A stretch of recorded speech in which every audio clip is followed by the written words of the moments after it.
So we're going to have a wonderful chance to hear from Kristin Engvig. We met, I think, 2003 or so, somewhere in there. Come on up. Kristin is an amazing leader who leads building global communities to make an impact on women. You can see her bio in there. And Kristin's workshops or conferences usually have about 1,000 people with women from over 90 countries. Okay? I went to her first conference, and Daniela Riccardi asked me to go down because Procter was a big supporter. And I was so moved because, we've been exposed to a lot in Procter & Gamble. But it was the first place where I saw the full power of women's energy and in a conference and a leader choosing to come from that center in every touch point on the design and the interaction. So I can't think of a better person to talk of the power of a women's touch and how it will help improve our world. Kristin Engvig. Thank you so much, Denise. Thank you.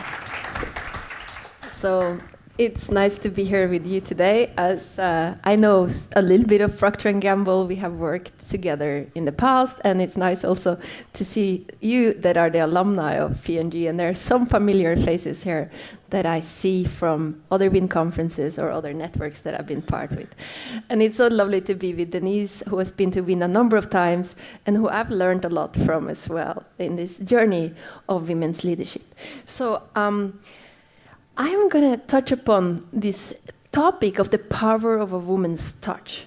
And one of the things that my experience has taught me over these past 15, 16 years working with women is that our power today is coming from the fact that women are also staying women. So we are working on a paradigm in a way where we are looking at the feminine values and how we can bring the caring and the sharing values, the receptivity and the sensitivity into the quotation and into our work and life.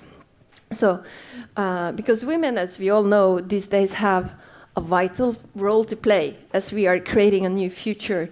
There are so many problems in the world. We wake up, I hardly want to read the papers anymore, and I think you can sympathize with that. I'm sure you're feeling the same. There is bombing in London. There is all sort of trouble everywhere. So we know that something needs to happen to change. And we can also see that there has been a disequilibrium, let's say, of the feminine and the masculine in the world. So now it's very important to bring up these feminine values and bring them in at an equal level, so that we can go together, women and men, hand in hand, if you like, to create a more sustainable future for all.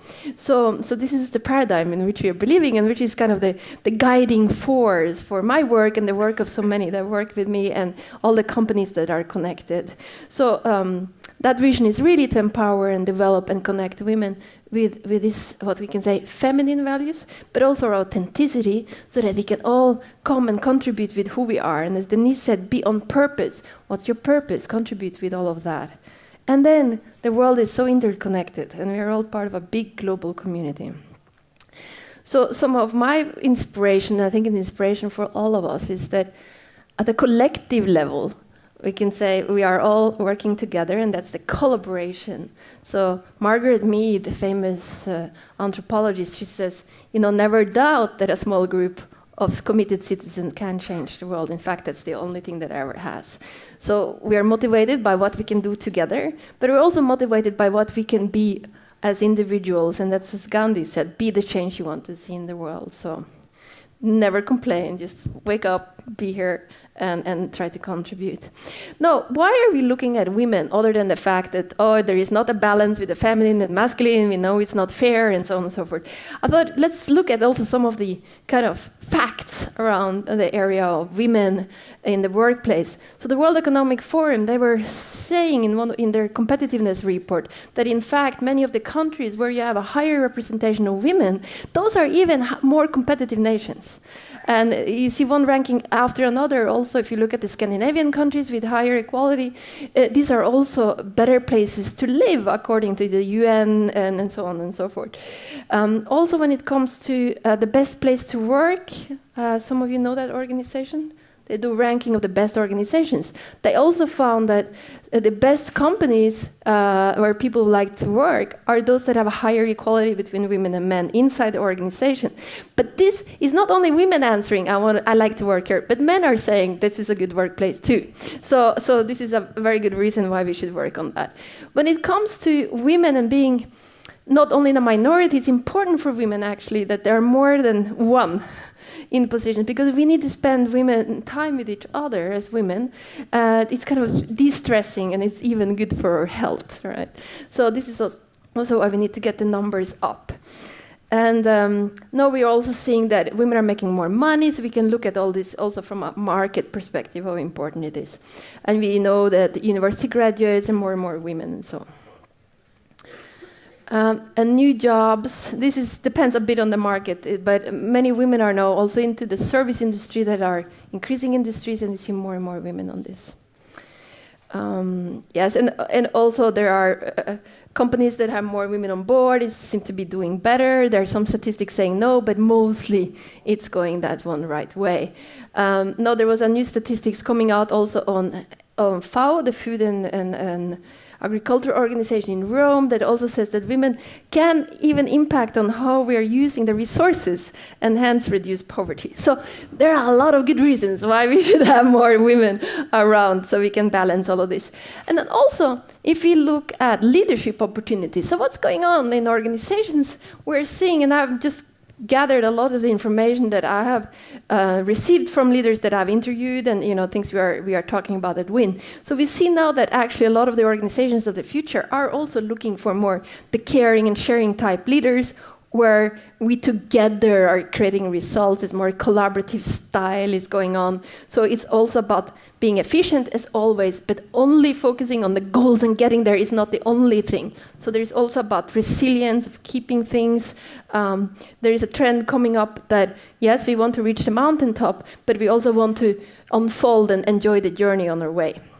So we also see there is a lot of focus now on creating great context. I think you all can recognize that. I certainly felt that in the beginning of my career when I worked in a very male-dominated company. I was working in banking, and I could certainly do the job very well, but there was something wrong, as if I was wearing a suit that didn't really fit. So the context was was created by males or by a certain type of structure, which I thought could be different, because it's not that you don't know how to do the job, it's just sometimes the context is not right.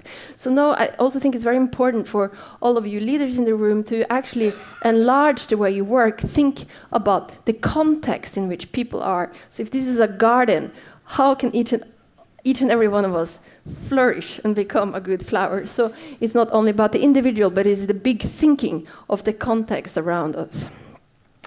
And then we like to think about, what about us women? Can we really have it all? And the gentlemen in the room, I'm sure sometimes you ask the same question.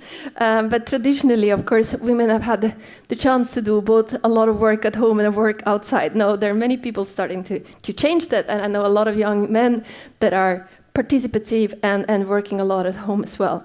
But we also know that the question for many is, how do I find vitality? How do I manage my not burning out? And there are a number of examples now of women do it all, but they're also stressed and burn out and so on. So we have to be careful. We have to find the right way here too, and work on ourselves to take care and to help each other. I think it's very, very important. I think the kind of the power of the feminine touch. So the feminine power, or we can call it the authentic power, because I don't think that it's necessarily that different from men. But I think our authentic power is the power where we are really connected to ourselves. So I like to say you're connected, like rooted to the ground, so we can stand steady. And listening to what's going on inside and outside, and we walk together. So it's not only the power over other people, but it's to have total power on yourself, your authentic belief. So I think that's the way forward. Now, I wanted to show you a little bit I want to show you what so many leaders that have come to win are saying and give you an insight into what women from around the world are saying. And I have a small little video where you can see and where it's easier, I think, that, to understand the bigger part of the win work and what women can do in this more feminine context. So if I can get the video, please. It's only like 4 minutes.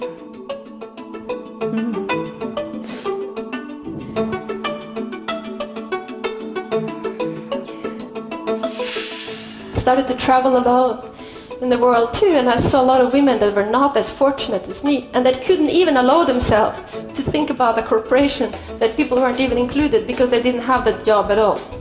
And then I thought it was a lot of fun being with other women. So this was kind of the essence of how women got started too. If the leader believes, if you take others with you, align your bosses, peers, or whoever, I think we can do it. That's very important, and it depends on us. Creating the history, making tough choices, spreading the word, and believing is very important. No, it is my problem. It's not their problem, it is my problem because it is my country.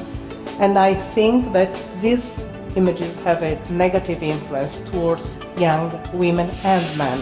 I realize that the way we do business is not quite right. I think we need to reconfigure the whole humanitarian business because we have climate change coming, we have predictable indicators of what's going to happen. Now, social business is the application of social media to drive business outcomes.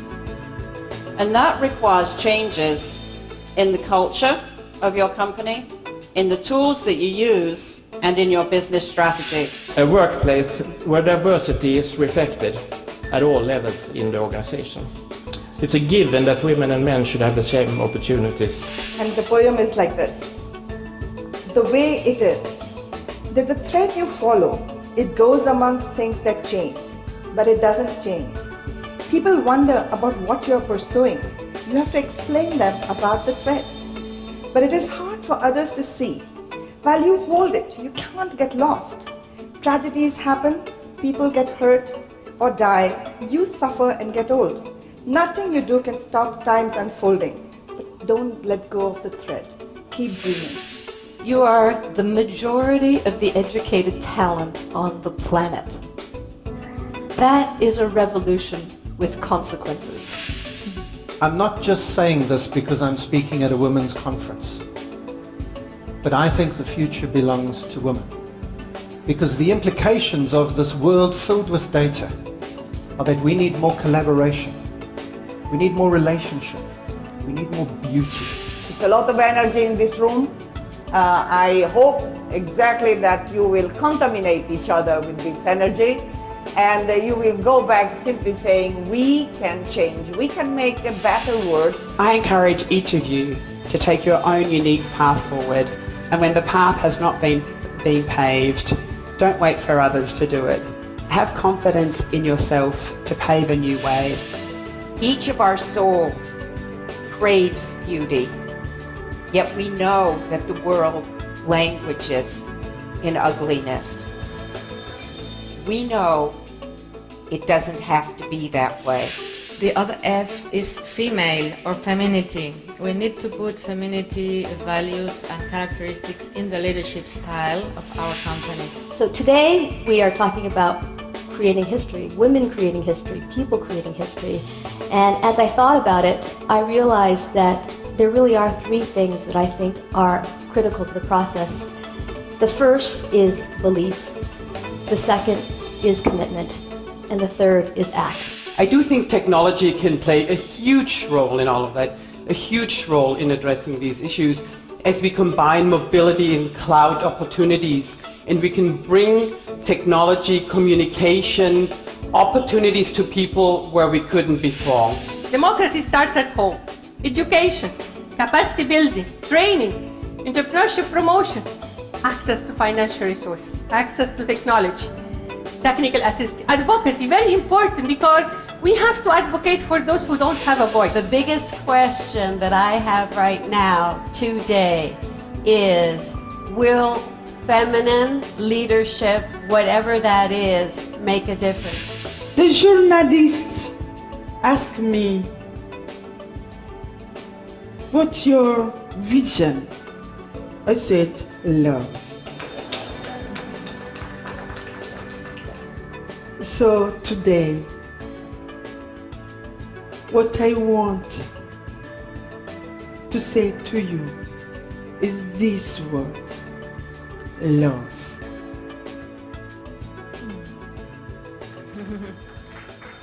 Yeah. So this was a little essence of many women's stories and a few men, as you heard. And I think this work right now of listening to these stories and sharing our stories is very important. It is a way, like, I think all of you in the room that see and have resources, you should do something. Because in a way right now, there are so many problems, and each and every one of us count in a big way. And just to take the last lady on our film, she has the most horrific background. She started in a terrible situation in Burundi where they were killing each other around her. And she started a huge project, an orphanage for thousands and thousands of kids. And you know that when we look at Europe now and we're saying here, in the US, for that sake, there is recession, there is crisis. But there's also always a way.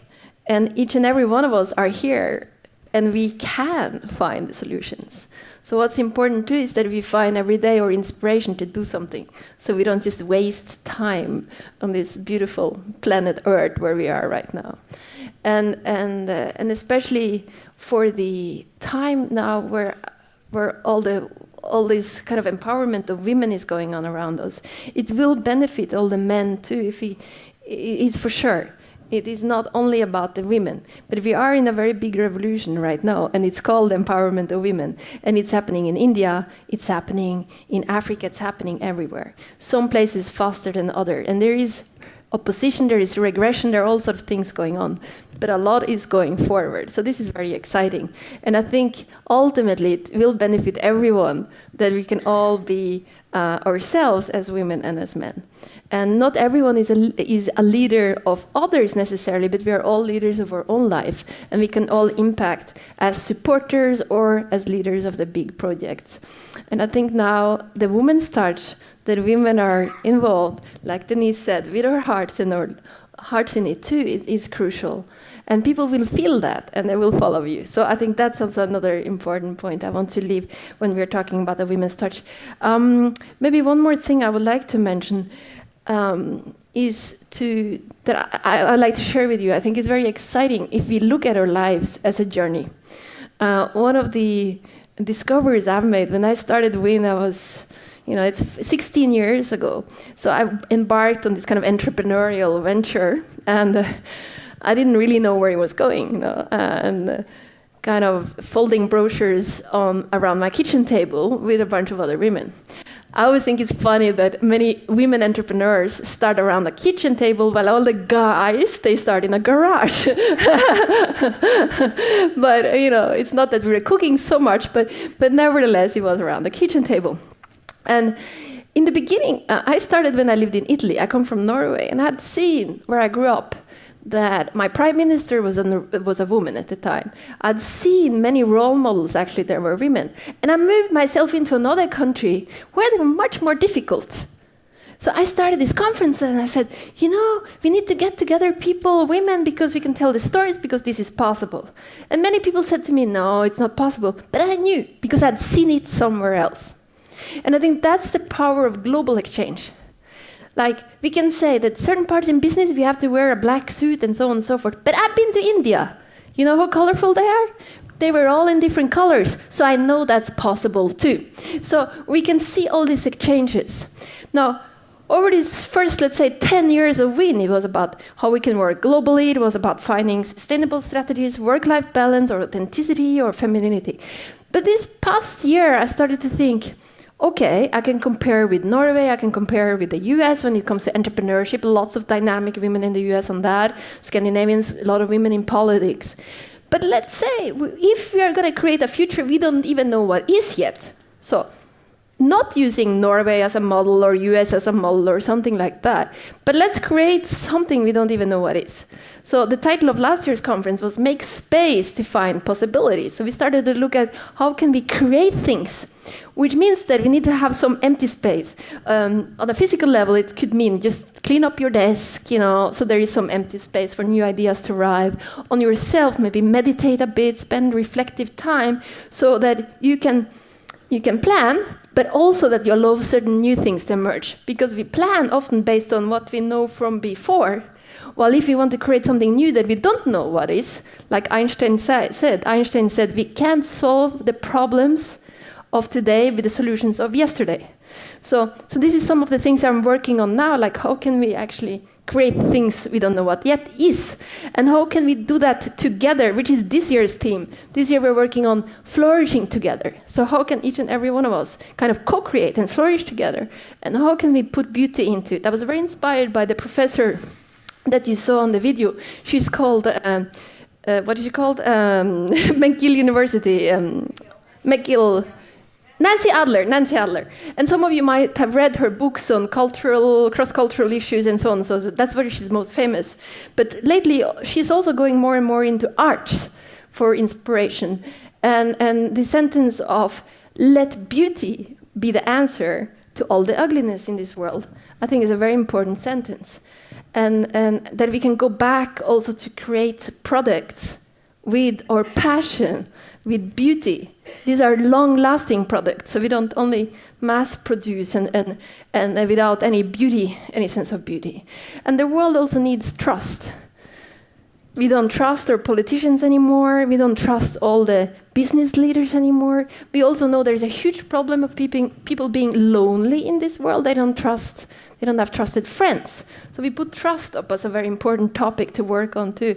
So I'd like you to join this kind of exploration of this year, whether you're coming to win or not. But what can we do to make sure that all of us are flourishing, that people around us are flourishing, or societies, or communities, or companies? And how can we put more beauty into every little thing we do? So that's some of the important things that we are working on now. And I don't know how much time I have, but 2 more minutes. Then I just put a slide here for you to think about also. So I mentioned in the beginning that we're working a lot on the feminine values, so the feminine way. And it's not only about the feminine, it's about the balance. We have it all. But what about you thinking for a second about you? How well do you manage using your intuition versus a rational analysis of the situation, your collaboration versus competition, a direct approach versus like kind of the receptive approach, an outcome versus the journey, and the group and the community, and your thoughts and minds. Denise mentioned also very importantly, I think in the beginning, how do you feel about things? What are you sensing? So it's not about forgetting the analysis we have all studied in business schools and at Procter & Gamble. And this is all the things we need to do. But it's about also complementing that and not stopping our intuition, but listening to that. So this is what I think right now the world needs, a more balanced paradigm for how we run our communities, our business, our politics, and whatever we want to do. And if you want to, we have a huge WIN conference coming up in Prague in the end of October. So I think that was all from me. Thank you very much.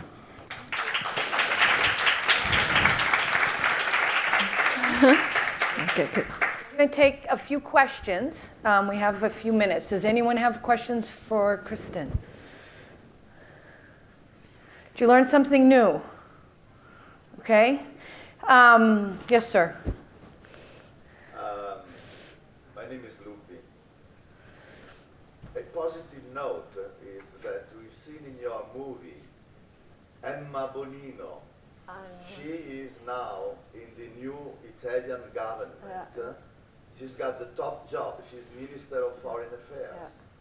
So it's a positive note. I'm so happy about that. One thing we got to make sure we do is support the women who are on the front lines and advancing. It is, many of you have lived that and are living that. It is not easy being the first, okay? And women, we can be our own worst enemies at times. We can be very petty and nasty and, because of how we're socialized. We don't have to do that. It's choice. The more that get behind good leaders, the easier their job is, and the world changes quicker, and it benefits all of us. So go the extra mile and encourage good leadership. Simple things. Send this woman a note saying, we appreciate what you do. Yeah. Thank you. Because the fuel that comes from being appreciated is required to go the distance. Because there is so much other draining energy that pulls from our leaders. You know, you've lived that. But take it again to the next level of how can you bring that kind of energy. Now in your handout, we'll come to you 1 second. In your handout, there's some reflective questions. You have some from last night on legacy and joy, and then we'll get some here on the power of a woman's touch. Okay, so please use that to journal, take your notes, and your follow-up questions. You know, how will you bring beauty to the world? How do you show love in every touch point? You know, this is, for some reason, we've gotten so complex, we think it's rocket science. If we go back to the simple things, like be of love and grace, and then step out into that space, okay? So again, be the change, but in order to do that, we have to kind of keep holding the mirror, looking, reinforcing what's working, and then when we hear concepts, say, okay, where am I on that? If I ask you today, do you know you're beautiful? Do you know that? If there's not a resounding yes, and then I ask you, why do you know that? For 5 times, Dr. Deming, 5 times you get to root cause. If we can't answer that question, I say we don't know that. So then how do we have a technical right to go out and change the world from a beauty perspective? If individually you do not know how beautiful you are, or how powerful. Of course you'll be coming from humble, one would hope, in grace. But that doesn't mean you don't maximize the gifts that we've been given. That woman who said, we're the majority of the brain trust in the world, the responsibility and joy that comes with that. I mean, that's pretty amazing. So we've got to make sure we honor where we've been positioned and go after it well prepared. Okay? Yes? Yes, I was wondering about, Could you share your name too? Yeah. Merci. I live in France, but I'm Canadian. Wondering how many men attend. Yeah. Because I do see flourishing together. Yeah. You talked about the feminine, and, Yeah. and given you've worked for now over 15 years, Mhm. Yeah. more and more, I'm really interested in seeing how many men attend. Like last night I was surprised that Mrs. Pepper was saying that, I was expecting only women. It's not because it's women's topic that only women can attend. I think at this point, maybe earlier on we needed to get our act together, but is this thought? Yes, it's a conscious choice also of words here. So we have always had a few men attending, and some years more than others. Let's say last year we had about 6%, so let's say 60 men. 60 men are quite a lot of people, 60 people. But of course, it was a huge conference, so there were only 6%. But the topics we are working on this year, how can we flourish together? Women and women, to get rid of all kind of nasty things. Women and men, of course, how we can work together, because it's true what you're saying. For a while, it's been very necessary to put women together, so that you could actually feel that your values and your way of operating is okay, is right, you're right, your truth is your truth. Yeah. And then once you feel confident in that space, okay, now we can open up and we can be together. And I still think not 50-50 yet. I think we still need a few more years. But happy to have like 15-20% men this year, you know. And we can also do something we did last year. We had all the plenaries for everyone, and then we had a few workshops where more men joined. It was exactly about how men can also support more diverse and inclusive organizations, and some more male speakers, and the men seemed to go there. And then you had some more workshops that, like, on our feminine authentic power, there, you know, only women went. So that's a way I think we'll continue to manage and maneuver this into the future. Thank you. Yes, back here. Hi, my name's Kathleen Dillon Farrell. project pretty well without a microphone. I'm wondering if you could talk a little bit about women in entrepreneurship and the lack of representation of women in entrepreneurship, particularly above a revenue level of $1 million. Yeah, it's interesting. I think now, let's say, there are, I think, now new businesses, there are more new businesses started by women than by men on a worldwide basis right today.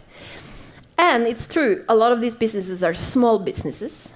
They're not necessarily that many multi-billion budget businesses. And the discussion around that are several. One, there is lack of funding. It's still a big problem. But two, some criticize. They say, oh, women are not ambitious enough to have a big business. Okay. But I'm also asking, do every business need to be that big? Because there is something in smaller businesses, if you can work in collaboration with other in kind of networks, that allows us to maintain the humanity of each other. You know, sometimes when the thing gets too big, it's like, okay, let's fire this and fire that, but you don't know the implication of each and every one working there. So it's not only bad that things are small, but I do think it's very important that at least you can get of a middle size. So I don't know the reasons, but if the reason they're small is because lack of funding, lack of support, and lack of education, which I don't think it is because we are very well educated right now, then that's bad. If it's because we don't want it necessarily so big, that's okay. There is also actually a third point too, which is risk aversion. And I think that's where we need maybe a little more training to get used to taking risk. There are studies showing that men are actually better at taking risk than women. Sometimes that's really bad. You've seen a lot of banking crises, etc., because of men taking too much risk, and maybe it's better to have some women. But other times, women we can push ourselves a little more and take a little more risk. So it depends. But I think that's why mixed teams ultimately will be the best.